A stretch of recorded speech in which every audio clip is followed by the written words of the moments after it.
Welcome back to the Copywriters Podcast with your host, the world's greatest copywriting coach, David Garfinkel. David, how are you doing today? Nathan, I'm good. How are you? I'm fantastic, and I'm excited because we have returning guest Doug Pew on the show, and we're going to be talking about something that I think is a very interesting topic. So I'm excited for today's episode. Yeah, I am too. When Doug told me about this, and he wanted to have it sort of as a little PS in the last episode, and I said, "Oh, please, let's do a whole show on this." He said, "Sure." So here's the thing: what do you do when your copy is coming in fits and starts, or worse than that, you're staring at a blank page, which is just staring back at you? Our returning champion today, Dr. Doug Pew, has some answers for you. What he has to say includes information and specific steps you've probably heard nowhere else before. And Doug should know. He's written music performed at Carnegie Hall. Yeah, a lot of practice went into that. At Carnegie Hall, and an opera that was featured at the Kennedy Center in Washington, D.C. And he's also written a lot of other sophisticated music, religious music, which may be sophisticated as well, and plenty of 6- and 7-figure copy too. Doug has developed a can't-miss method for getting out of stall and into flow. I'm really grateful and amazed that he's agreed to share it with us today, just as I am pleased to tell you that copy is powerful. You're responsible for how you use what you hear in this podcast, and most of the time, common sense is all you need. But if you make extreme claims, and if you're writing copy for offers in highly regulated industries like health, finance, and business opportunity, you may want to get a legal review after you write before you start using your copy. My larger clients do this all the time. So, Doug, welcome back, and thanks for being here today. Glad to be here. Thank you. Appreciate it. Sure. So, we're recording this, right at the beginning of the holiday season in 2023. I wanted it to be a festive episode, so I put on a scarf. And also, Doug, since you wrote a tune for our disclaimer at the beginning, I've written some lyrics for an old holiday favorite for you. Very short. Let it flow, let it flow, let it flow. Perfect for our discussion today. Okay, so why don't you jump in? What are you going to tell us about today? Yeah, so we all face writer's block or creativity block or resistance, as Stephen Pressfield would call it in The War of Art, or procrastination block, right? There's a lot of things fighting against us as creatives, as copywriters, as marketers, as entrepreneurs. It's all a creative endeavor. We rely on the power of our ideas to make our living and to make our clients' livings as well. So getting in the flow is crucial. We have to find a way to get in the flow, and it can be tricky at times when we're feeling blocked. So let me rewind a little bit and back into my career as a full-time professor and composer to share a few lessons that I've been able to bring into my copywriting career, which helped a ton, if that's okay. Yeah. So first of all, we talk a lot about Gene Schwartz, as we should. In my mind, Gene Schwartz is like Johann Sebastian Bach of copywriting. He's this great master who kind of codified a lot of things that we talk about, like stages of awareness and so on. And one of those things is that we don't write copy, we assemble copy. Very powerful idea, very helpful with building blocks. Like, well, if you're stuck on building block 1, maybe go to building block 2 or 7 or whatever to at least get something done. Yeah, that's such a key point. And as a copywriter, if you've been doing it for a little while, it really changes everything. You realize it's not only a structure, it's puzzle pieces, and you don't have to see the whole puzzle assembled in the beginning. You just need to start to discover or generate the pieces, and they fall together more often than not, right? They do. Yeah. Often when you can get yourself to get into one of them, you get started. And that's the real secret, is getting started. So let's go back to music for a second. The word compose literally means to assemble. And Wow. when I learned about music, it was like, oh, you mean I don't have to invent something totally new? Because the truth is, for over 1,000 years, we've all been using the same 12 notes to create every single piece of music in existence, be it Gregorian chant, Mozart symphonies, Beatles tunes, podcast episode jingles, whatever they are. It's just the same old 12 notes. So you're not going to invent anything new. What you're going to do is you're going to reassemble them in a fresh way. This always Okay. helps me when I'm freaking out about, what's the idea? Yeah. That that So that with that in that's really good. go And I just want to reflect on what you're saying for a second, and that is, sure. it's it's kind of like how do you eat an elephant one bite at a time. When you think you have to create all of the pieces of the whole element at once, you freak out when you realize you can just, like the blind man describing one part of the elephant. It just takes so much pressure off when you realize you don't have to know the whole thing and get it all done. You might want to have a vision, you might want to know what it's about, what your offer is, but all of the details they can come in components, and you can assemble them. I just think that was a revelation to me when I Yeah, first heard it. me too. And, in music, it's the same whether you're writing a 2.5-minute choral piece or a full-length opera. There's always a puzzle piece that you can put together. So, what I have to share today is 7 steps that I go through anytime I'm blocked. Before I jump into the 7 steps, let me just do one more bit of preamble. And, we've heard the Jerry Seinfeld thing several times. I think you've mentioned it several times here. Of the goal for him and his creativity was not to write something brilliant every day, but it was just to write every day, and that was his only focus. He had this calendar on his wall, and I just had to write at least a joke a day, and then I would put an X on the calendar. And the goal was to never break the chain of X's. And that's been the reason of his success. So he says, and last I looked, he's worth over $800 million. That's a pretty good Yeah. element that he's used there. Well, the same is true in music and in copy. If we don't exercise our creative muscles every day, they atrophy. There's a great composer named Shostakovich, a Russian composer, who thought very much the same way Seinfeld thinks, is that I write every day, no matter how much money I'm making, no matter what time of year it is, no matter if Stalin is coming after me with his army, which they did multiple times actually. Um, he wrote every day. But someday the fountain's running dry. What do you do on those days? For him, he would go back and find a piece that he'd written in the past that he was happy with. He'd bring it to the piano and he'd say, okay, I'm going to write a new version of this. So take the same material, but now make a piano piece for a string quartet or make a symphony for piano or something, just to prime the pump and keep it going. So the 7 steps I'm going to share have helped me to do that exact thing. Because deadlines are tough, deadlines in copy, deadlines in opera. It's difficult.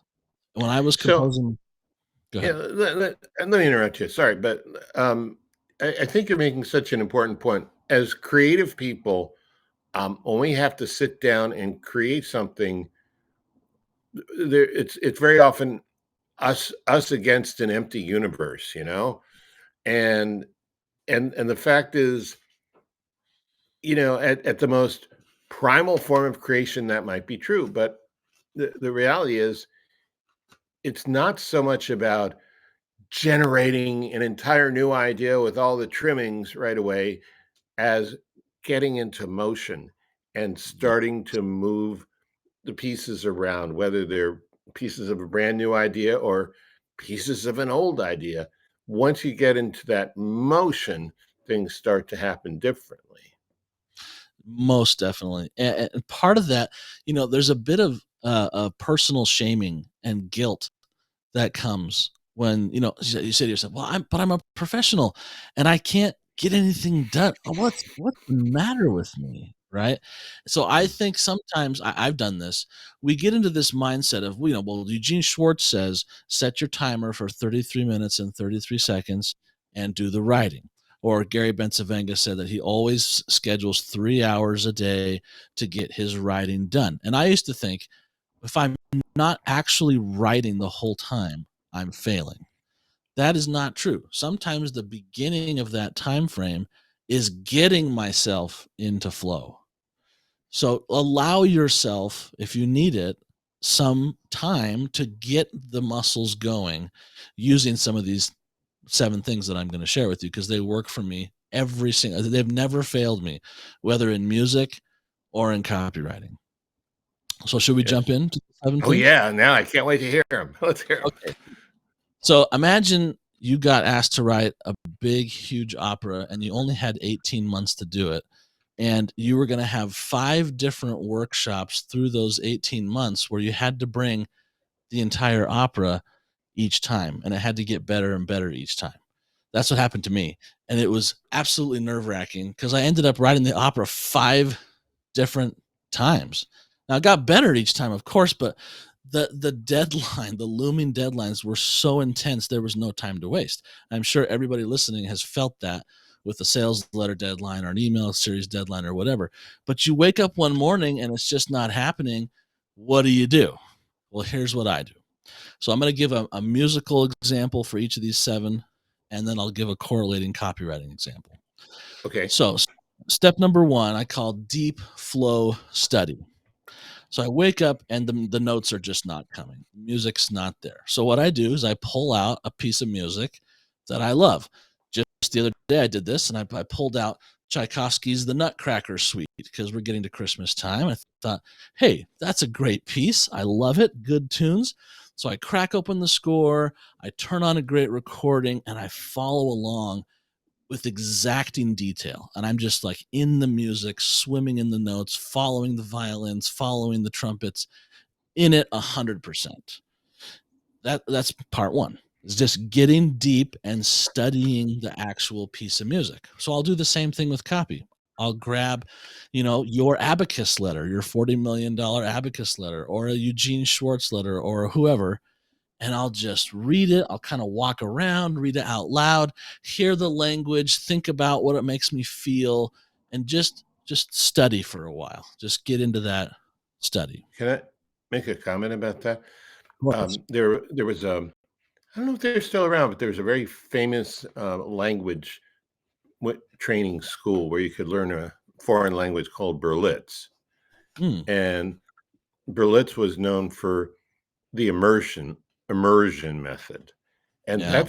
that sounds like your step 1 is immersion. You're immersing yourself in one piece that already exists. So no pressure to be creative, a lot of pressure just to totally absorb it and immerse yourself in it. And enjoy it and allow it to make you smile, right? The same thing happens to me when I'm in a depressed funk. Like if I need to get out of my funk fast, there are 2 or 3 pieces of music that never fail to get me out. One is the last movement of Beethoven's Fifth Symphony. Another one is U2's Where the Streets Have No Name. Another is Metallica's Enter Sandman. They never fail me. They always get me out of that state. So having a bullpen of things to hijack you from the blocked state into a flow state that you Uh-oh. enjoy is great. Nathan's Here here. comes I'm afraid he's going to give us a hip hop reference now. Uh-oh. I'm not. I'm actually going to give just a music reference. There's things like resonant frequencies where if you strum a guitar string around other guitar strings that are tuned to that same frequency, they'll pick it up. And that sounds kind of like what you're doing with your mental state is you're tuning it to what it is that you're absorbing. Oh, that's very brilliant. Yeah. Very much so. And that's why I walk around with the copy and I speak it out loud. There's something about I just did this morning. I was in a funk. I'm driving my girls to school, and once they got out of the car, I turned on Where the Streets Have No Name by U2, and I just sang to the top of my lungs with Bono. and the physical vibration of getting the music flowing through my body, it's like an escape valve. It's like this, I don't know, some kind of chemical reaction occurs. The same thing happens to me when I read copy out loud. I just get deep into that state and it makes me smile. This is so cool. That's number one. Number two, I call prime the pump. Now, number two, you can't really step into number two until number one is making you smile. Like you got to. Sometimes I have to find two or three pieces, and okay, now I'm like, oh yeah, I love music. Oh yeah, I love copy. When you get to that point, you're ready for step two. So step two, prime the pump. We've all heard this before, but hand copying. I do this with music too. I take, dum dum dum dum dum dum dum dum dum dum from the Nutcracker. I'm like, wow, how is he making that sound? And I write it out, and it's like, oh, that's just a G going to an F sharp, back to a G with this kind of violin bowing. Oh, that's actually pretty simple, but it makes this incredible music come out. Same thing with hand copying. I'm not just writing out the words to write the words out. I'm thinking, oh, I know that word. That's a very simple monosyllabic word, but when I connect it with this word and this word, wow, that gives me an image, or that gives me a feeling, or that gives me.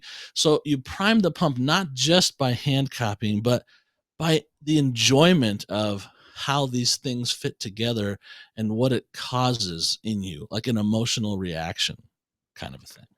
Yeah, that's really awesome. So there's an analytical aspect.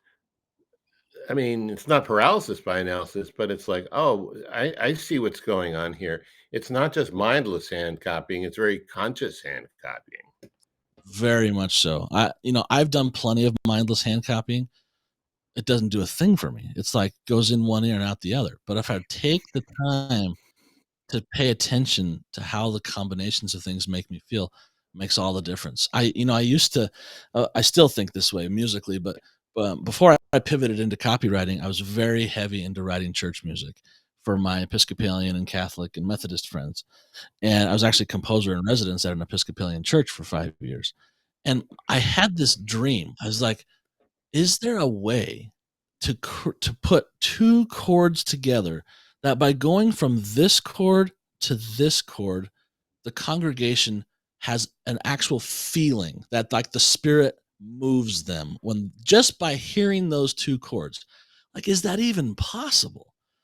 It Mhm. absolutely is. And I discovered several of these that first convinced me. Like when I hear the combinations of these chords in all their intricacy, whoosh, I get a feel. I call this emotion painting. We talk about word painting, but emotion painting. And you can do the same with copy. You can put a couple of things together and they give you a whoosh feel. So really paying attention and not just mindless hand copying is where it's at. Excellent, excellent. What's next? So number three, I call steal and reinvent. So, okay, back to Tchaikovsky. I've studied the Nutcracker. I got into the Trepak, the March, and dum bum bum bum bum bum. Now, okay, I'm gonna take a little kernel of that melody. I'm gonna steal it. I'm gonna say, what can I do with this? It's almost like Tchaikovsky handed me a few notes. See what you can get out of this, Mr. Pew. Okay. So I'll jot those down and start to play with them. Can I flip them upside down? Can I turn them backwards? What else can I get out of these four notes? There are many very famous pieces of music that have come into existence from this very practice of flipping things around, upside down, and so on. I could name them all, but we'd be here for a while.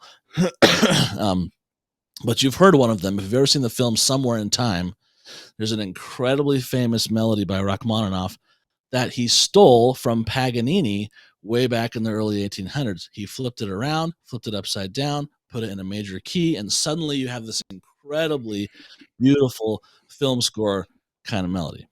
So I'll steal and I'll reinvent. Same thing in copy. I'll take a phrase from Eugene Schwartz that's like, wow, that phrase, like stroke wrinkles right out of your face. That's such an interesting phrase. Stroke wrinkles. It's visual, it's action packed, it's visceral, it's got a power verb in there. Like, okay, can I take stroke and use it in another context or another way, and play with that idea, or find a similar visceral vowel and reinvent it somehow. That's number 3: steal and reinvent. Often I'll force myself to try it 5 to 10 ways, to just like the rigor of doing it, because rigor is So, important. yeah, and I'd like to observe and actually bounce this observation off you to see if you agree with it. It seems like very small pieces you're getting into your creative process, because this is creativity without all the pressure.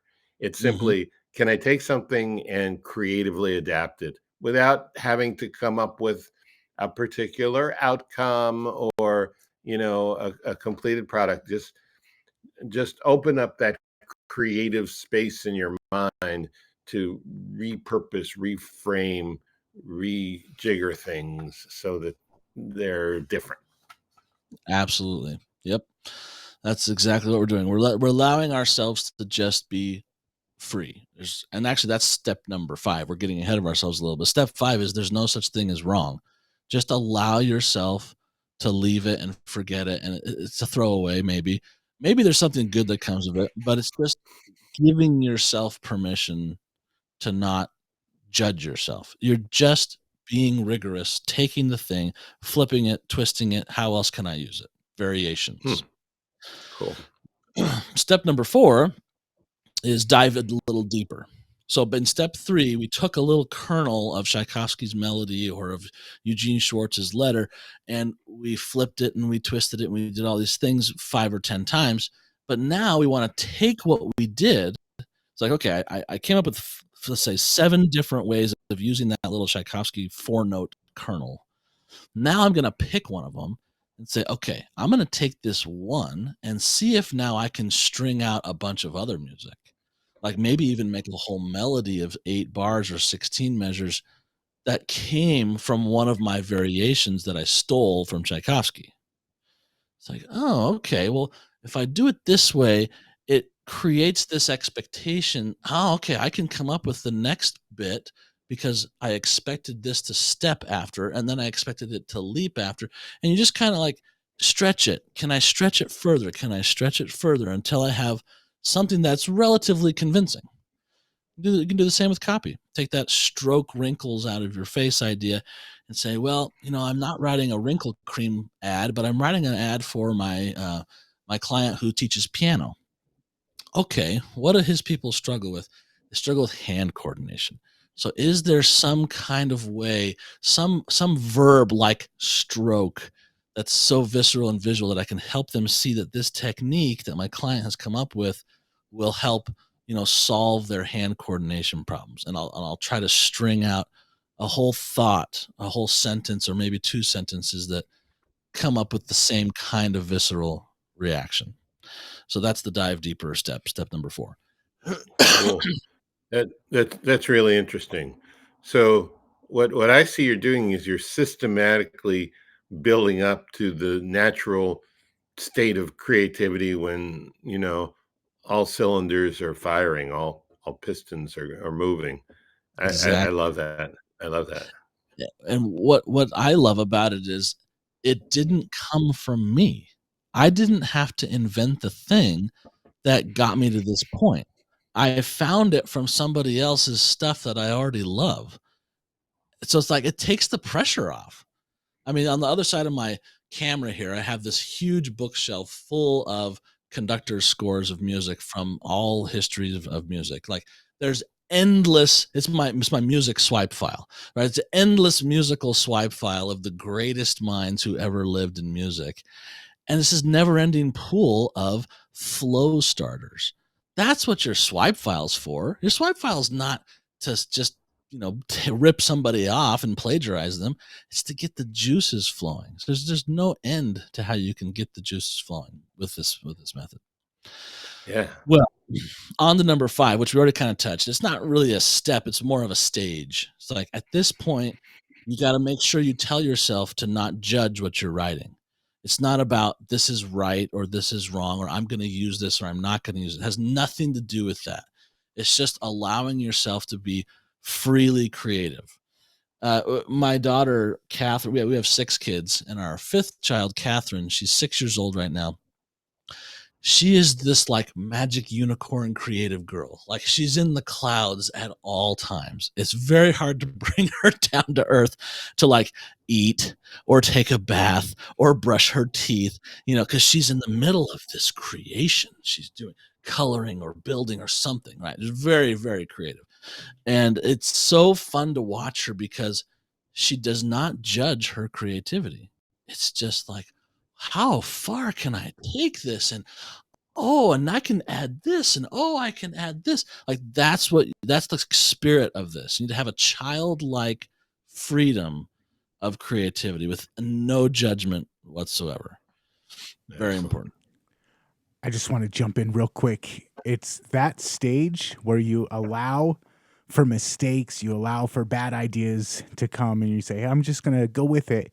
That's when the best ideas also come through. It's so true. So true. And you don't even realize it most of the time.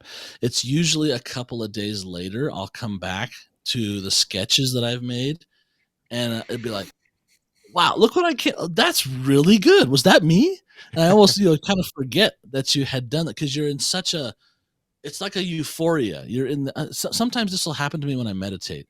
I'm not a very good meditator, and it's mostly like just breath counting, where I'll inhale for 5 seconds and exhale for 10 seconds. And I try to get to an inhale of 10 seconds and an exhale of 20 seconds. By the time I get there, something happens in my mind. That's this interesting euphoric state where like it becomes bright in my mind, and I have the ocean sound on my phone going. It's like it must be dopamine or something. I don't know what it is chemically, but it's a state of euphoria. That's exactly what happens when I go through this process. I get to where Nathan's just talking about. It's like, oh my gosh, now I'm in the mood, right? Which brings me to step 6. Now I'm in flow. It's not really a step, it's like a mile marker.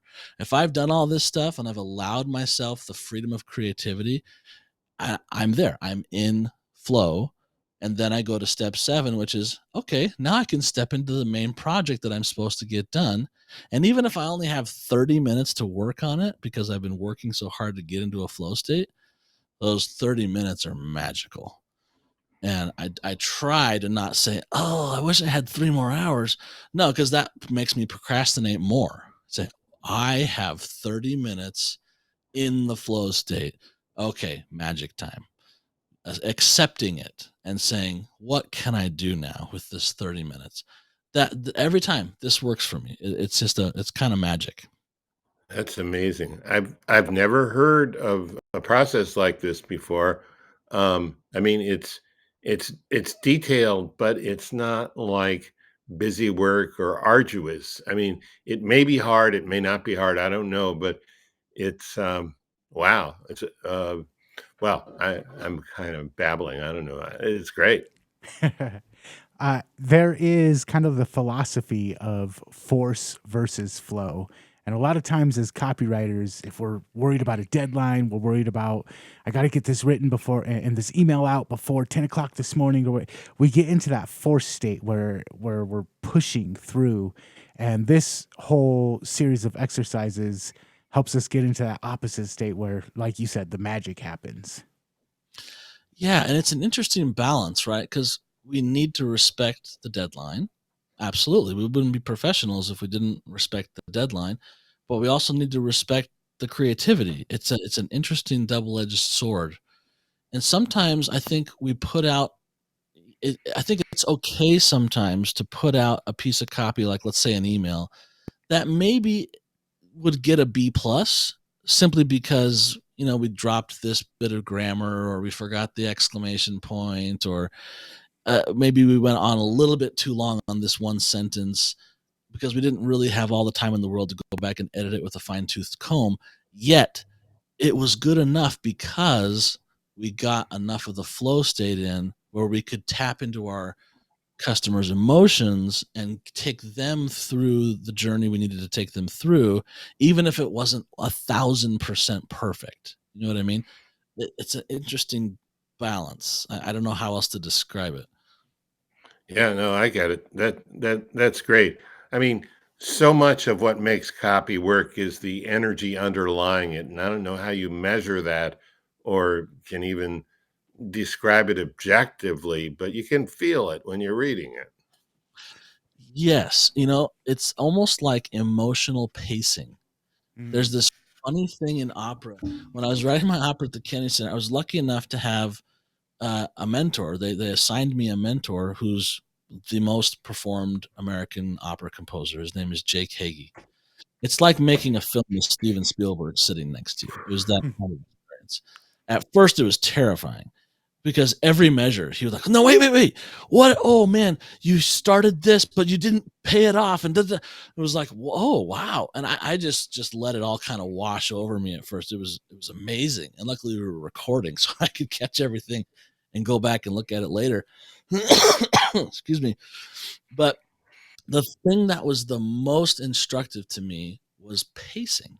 Because you think of a film or you think of a play or a musical you go to on Broadway, if the pacing dips, you lose attention and you want to leave. There's got to be this continuous surprise and delight and playing with expectations to keep our attention, right? Because you don't have butts in the seats, it's not a seller. It's just the same with copy. If we're going to click away, who cares, right? All that work went for nothing.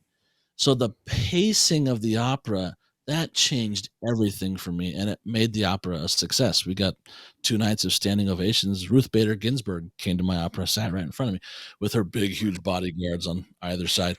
But it's this, I think what you just mentioned is like that in copy. There's this underlying, it's hard to measure emotional pacing that if you really understand the pain and the problem and the emotional need and desire of the person on the other side, if you can get that emotional pacing to not have any of those dips, that's where it's at. It's less about the detail and more about the emotional pacing. Well, yeah. What I wanted to say is, if you're contriving it, if you're constructing it, but you're doing it outside of a flow state, you're really risking having dips in the pacing. But I think if you're right in the flow state, that'll also naturally pull you into enough empathy or at least enough echoing of what's going on with your customer to make it organic and Yeah. and make it happen on its own And almost. and what we just said may have sounded to some as an opposite of what we said at the beginning, because we said you need building blocks, we assemble copy, but does that mean it's contrived? Well, I guess a little bit, because we had to contrive the idea of building block 1, building block 2, building block 3 to help us get started.